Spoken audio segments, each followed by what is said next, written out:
Every Who down in Whoville liked Christmas a lot, but the Grinch who lived just north of Whoville did not. The Grinch hated Christmas, the whole Christmas season. Now, please don't ask why. No one quite knows the reason. It could be his head wasn't screwed on just right. It could be, perhaps, that his shoes were too tight. But I think that the most likely reason of all may have been that his heart was 2 sizes too small. Why, the more the Grinch thought of this whole Christmas thing, the more the Grinch thought, I must stop this whole thing. Why, for 53 years I've put up with it now.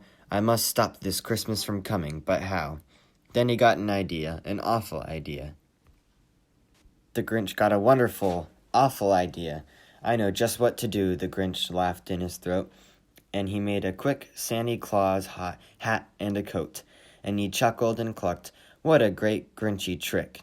With this coat and this hat, I look just like Saint Nick. Then the Grinch said, Get up! And the sleigh started down, towards the homes where the Whos lay a snooze in their town. All their windows were dark, quiet snow filled the air, all the Whos were all dreaming, sweet dreams without care. When he came to the first little house on the square, This is stop number 1, the old Grinchy Claus hissed, and he climbed to the roof, empty bags in his fist. Then he slid down the chimney, a rather tight pinch. But if Santa could do it, then so could the Grinch. He got stuck only once, for a moment or two. Then he stuck his head out of the fireplace flue, where the little Who stockings all hung in a row. These stockings, he grinned, are the first things to go.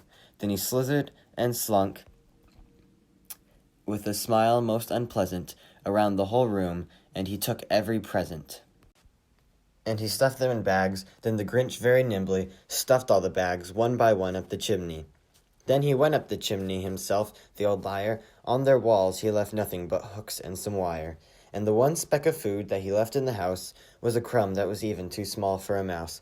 Then he did the same thing to the other Whos' houses, leaving crumbs much too small for the other Whos' mouses. 3,000 feet up the side of Mount Crumpet, he'd row with his load to the tip-top to dump it. Pooh-hoo to the Whos, he grinchly humming. They're finding out that no Christmas is coming. They're waking up, and I know what they'll do. Their mouths will hang open a minute or two. Then the Whos down in Whoville will all cry, boo-hoo.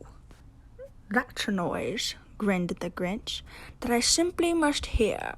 So he paused, and the Grinch put his hand to his ear, and he did hear a sound rising over the snow. It started in low, then started to grow. But the sound wasn't sad. The sound sounded merry. It couldn't be so, but it was merry. Very. Every Who down in Whoville, the tall and the small, was singing, without any presents at all. He hadn't stopped Christmas from coming. It came, somehow or another, just the same. At the Grinch stood, his Grinch feet ice cold in the snow, stood puzzling and puzzling. How could it be so? It came without ribbons, it came without tags, it came without boxes and bags. And he puzzled 3 hours till the puzzler was sore. Then the Grinch thought of something he hadn't before. Maybe Christmas, he thought, doesn't come from a store. Maybe Christmas, perhaps, means a little more. And what happened then?